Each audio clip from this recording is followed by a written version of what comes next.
Welcome to the Leaders on Point podcast, where we help you unlock your leadership success. In this podcast, we will empower you with the right skills to lead with confidence, increase your influence, and become successful in your career and beyond.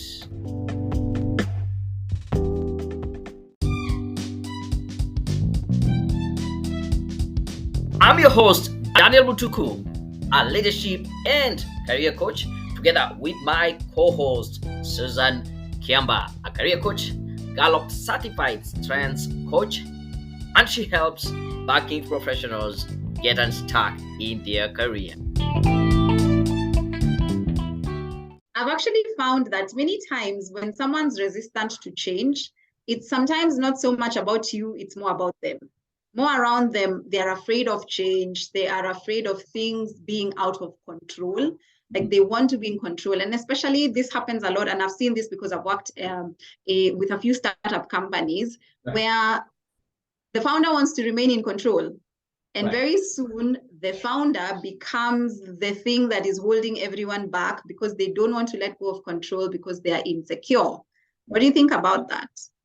I totally agree with you, especially founders who are the ones still running the show. I can say they're too close to the business. And if the business goes down, or if the business changes, or even if it goes outside what he was thinking, it's a direct threat to them. So I think it is very much common with founder-led organization or startups. But I would ask this person to be a bit more wise in terms of how they approach this situation. Yes, you are hired because of your expertise and your experience, but you find it difficult to do your job. Probably it is the approach that you are coming in with. And as I say, you have said very important, it is not your inability to do the job. It is not that whatever you're doing doesn't seem to make a lot of sense, but the other person has other challenges. And so if you change the approach and first understand what is it, why are they insecure about it? Why is it difficult for them to accept you giving this idea or bringing the change? First, having that kind of understanding would be the starting point. And the other thing I have also come to learn, I think it's a matter of how do you really deal with people who are difficult, but at the same time, it's inevitable for you to deal with them. So finding a common ground, as much as it might sound so difficult, finding common ground would be a great place. And this is one of the best thing I have learned. I read a book called, is it The 4-Hour Work Week? And it said, try to propose some of your suggestions as if they are not permanent. You're just doing them on a trial basis. Yeah. Can we try this for 2 weeks or this month and see how it goes? If it doesn't work, we can truly go back to how we were doing things. So when you put things as if they are not really permanent, that would also work. Absolutely. And I know that everyone is tuned into WeFM. What's in it for me? Right. This includes your boss, who's the founder. And many times the reason why our proposals get shot down is because we are only looking at it from our perspective, and we're not taking time to find out what's important to this other person.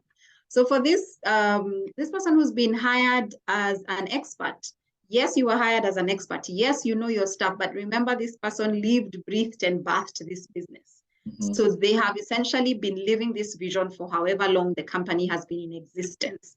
So there are some things you need to appreciate that they know a little bit better than you. In as much as, yes, you might be the expert and yes, you have the experience, there's still going to be some things that they know better than you do. And so one of the things you could actually do is ask them, what would success look like for you for this role? Or how can I best support your vision to come to life? Because of course, by the time they hired you, they had a vision in mind. They had an idea of how they wanted to work things out, which might be very different from what you're going to propose. And it might be not as radical as what you're suggesting, but getting into their frame of mind, understanding from them, what do they actually want to see? And then phrasing whatever proposals you have from that perspective. So I once had a boss who was very concerned about time and how much time things would take. So he wanted things done fast. And of course, at the same time, he wanted them done well. So understanding that he wanted things done fast but done efficiently was critical. Because then when you needed to suggest something to him, you'd say, boss, you've suggested, you've asked us to do this. If we take the normal route, which is what you're proposing, it's going to take 2 days longer. How about we try it this other way, which will make it a day shorter? So you see, we approached it from his angle. So he wanted things done quickly. So if we showed him that we could do things quickly while still being efficient and being effective as well, he was more likely to say yes. And 90% of the time, he did say yes, because we had catered to his deepest desire, which was quick, but at the same time, effective. So there is no situation that's permanent. I think I had that someone say that today at a conference that I attended. No situation is permanent. This is not permanent. And before you go ahead and quit your job, try a few of these things that we've suggested. Try suggesting that, let's try this for 2 weeks, or what would success look like? And then, only then do you need to say, this is clearly not working. Then perhaps you can think of quitting. Otherwise, don't be too quick to quit. You might quit too soon and burn a bridge that you might never get back. I agree. And the other thing I would want to add is that nobody like someone who always points out problems. Yeah. And probably the approach when you want to come and talk to your boss, to your manager, and just showing them this is not working, there's a problem here, this is not good. That might be the approach that will make the other person to be very defensive. They will always want to defend why we are doing this, why we're working on this, and this is what has worked for the last 2, 3, how many years.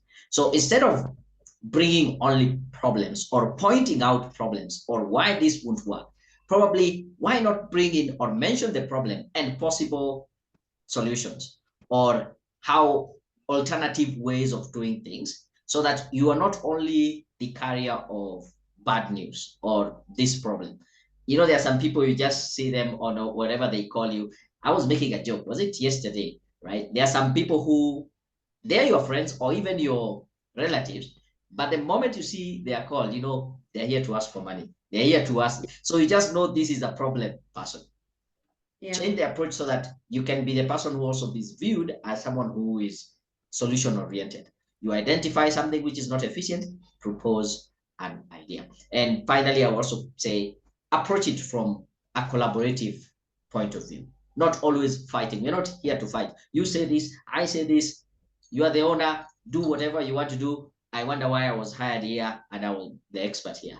I know you want the same thing, probably to achieve a certain goal. It's only that when you approach it as if it is a fight, it will really wear you down. And you started by saying, Susan, like, you can imagine how frustrating and tiring it can be. Yeah, it can be. So the flip side, and this I've seen from experience, sometimes some founders are not aware of the problems they create, because they are so invested in their business, they don't realize that some of the decisions they make, for example, there's a founder who used to wake up and change things in the middle of the night. So yesterday you knew we were going to Mombasa. They will wake up tomorrow morning, or at least at midnight today, they will send an email and tell everyone, actually, the plan changed. We are now going to Naivasha. Oh. So everyone was geared to go to Mombasa. They dreamt whatever they dreamt, imagined what they imagined, and then at midnight, they sent an email saying, we're now going to Naivasha, which is like in a completely opposite direction.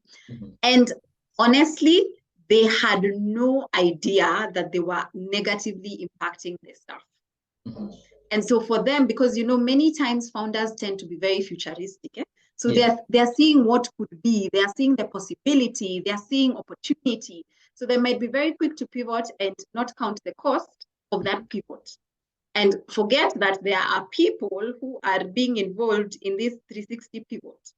And so one of the things I'd advise our person who asked this question is, if you've tried all else and nothing is working, put your cards on the table. Have an honest conversation with your founder and tell them, so I'd like to discuss something with you. I know you hired me because of my experience and my expertise, but I feel like I haven't been able to actually apply, and these are the reasons why. because they might actually have no idea that they've stood in the way of you implementing your things, because for them, they were living in the future while you could see all the things between here and whatever it is they were suggesting. So I'd say the other side to that story is tell them, have an honest conversation with them, put your cards on the table and let them know how their behavior is impacting on your ability to deliver on your responsibilities at work. For sure. And asking the question, how do you see me being successful in this role that you hired me for? Yeah. So they can also give you their point of view. You might actually be thinking you're hired for one thing, only in their minds, they wanted you for another. So also having that open conversation for them to tell you how they see you being successful at doing your duty, or what the expectation from you is. Absolutely. And something else, totally, probably you have mentioned about it, and I think it is good. There are certain leaders who will come into a meeting and they will think openly, or can I say loudly, and after being, for example, you're in a meeting and they say, by the way, we can also approach this thing this way, or we can also do things this way. And the meeting ends. And because you want to be proactive, you start thinking that that is the direction they want you to take. And so the person or the founder or the leader tends to create a lot of chaos based on what they said, only for you to realize they were thinking loudly. And as you say, most of them very visionary. They can see all these different things in the future, but you think it is something that they expected you to take action on it immediately. It's interesting you mentioned that, because Marshall Goldsmith and Erica Dhawan, who is a collaboration and communication expert for leaders, has talked about that very thing, that as a leader, you need to be very clear with your people that I'm thinking out loud, so that people don't actually go out and start to implement things which you are only dreaming about, but didn't actually want them to implement. So the flip side is, if you're on the receiving end of the dreams, please clarify, is this the new direction you'd like us to take, before you go off doing a lot of work, which was not necessary. That is quite interesting. I think I would finally just say, don't quit. Take it as a challenge onto yourself, because when you go to the next role, you can use that as a scenario where you face something that was challenging and then expound on how you grew and ended up working well, rather than quitting, going to another place only to find yourself in a kind of same situation. So you can't be just a quitter going next place. Yeah, so true. Any last take before we wrap it up? Last take is to remember to introspect. Just see what's your part also in this whole thing, because sometimes we lay the blame on the other person and don't necessarily see our part in their response. So just also take a moment to see, might you in some ways have contributed to how they're also responding? And this ties in with what you'd said earlier. Sometimes you might be approaching it from a problems perspective. And of course, no one wants to hear about problems. They'd rather hear about solutions. So also check yourself, check that your approach is not a negative one, that does not inspire conversation, but rather you are open and you are bringing in opportunities to have discussions. That's my parting shot, Daniel. Thank you, everyone, for listening through. Make sure you subscribe to this podcast on whatever platform that you're using. And you can also check our previous episode where we talked about imposter syndrome. We helped someone who was feeling as if they are out of place, they're suffering from imposter syndrome. Make sure you listen through that podcast, and also feel free to drop in your questions. Just send an email to podcast@leadersonpoint.com, and we'll be happy to help you through these conversations that we have. Thank you very much, Susan. Thank you, Daniel. It's been amazing to have yet another leadership conversation. Until the next one.